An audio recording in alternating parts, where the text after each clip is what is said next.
America के California में एक जोरदार बम धमाका हुआ। कार में यह धमाका हुआ जिसमें एक शख्स की मौत हो गई, 4 लोग जख्मी हो गए।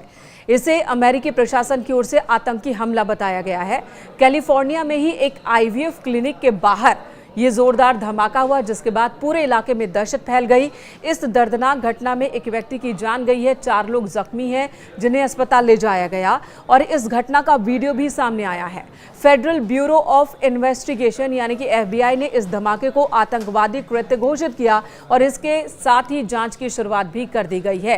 कार में धमाका इतना जोरदार हुआ, इन तस्वीरों को देखकर भी आप अंदाजा लगा सकते हैं कि आसपास की कई और इमारतों को भी नुकसान पहुंचा है। कई इमारतों के खिड़की के शीशे टूट गए। जोरदार धमाके के बाद यहां कंपन महसूस किया गया, लोग घरों से बाहर निकल आए। IVF सेंटर के मालिक भी बाहर निकल आए और तब उन्होंने देखा कि उनके सेंटर के बाहर ही एक कार में धमाका हुआ। कुछ लोग वहां जख्मी पड़े थे, उन्हें अस्पताल ले जाया गया। जो जानकारी है उसके मुताबिक शनिवार सुबह 11 बजे यानी कि भारत के हिसाब से बात की जाए तो रात में लगभग आधी रात में अमेरिकी रिप्रोडक्टिव सेंटर यानी कि IVF के बाहर एक कार खड़ी थी जिसमें धमाका हुआ।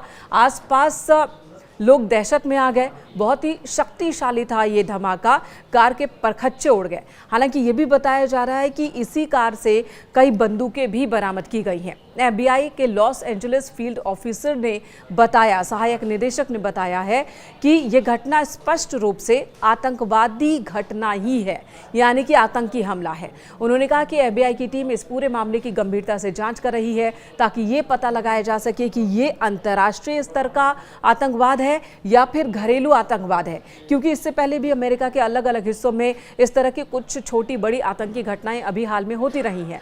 हालांकि अधिकारी की ओर से बहुत ज्यादा जानकारी फिलहाल नहीं दी गई है। आसपास की इमारतों को नुकसान पहुंचा।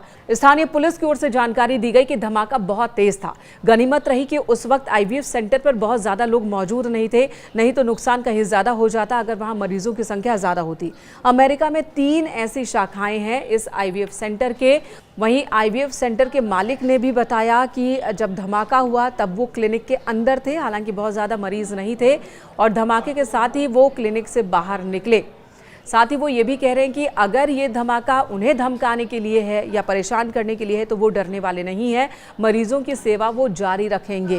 फिलहाल IVF और साथ ही स्थानीय पुलिस इस मामले की जांच पड़ताल में जुटी हुई है। सबूत इकट्ठा किए जा रहे हैं, प्रत्यक्षदर्शियों से पूछताछ भी की जा रही है ताकि इस घटना को लेकर पूरी जानकारी सुरक्षा एजेंसियां जुटा सके। लेकिन अमेरिका में इस तरह के घटना हर कुछ दिन के बाद, कुछ महीनों के बाद होना सुरक्षा व्यवस्था पर सवाल खड़े कर ही रहा है। इससे पहले हमने देखा प्रेसिडेंट इलेक्शन के दौरान खुद डोनाल्ड ट्रंप, जो कि उस वक्त कैंडिडेट थे, उन पर कई जगहों पर हमला हो गया था और अब इस तरह के धमाके अमेरिकी सुरक्षा व्यवस्था पर सवाल खड़े कर रहे हैं।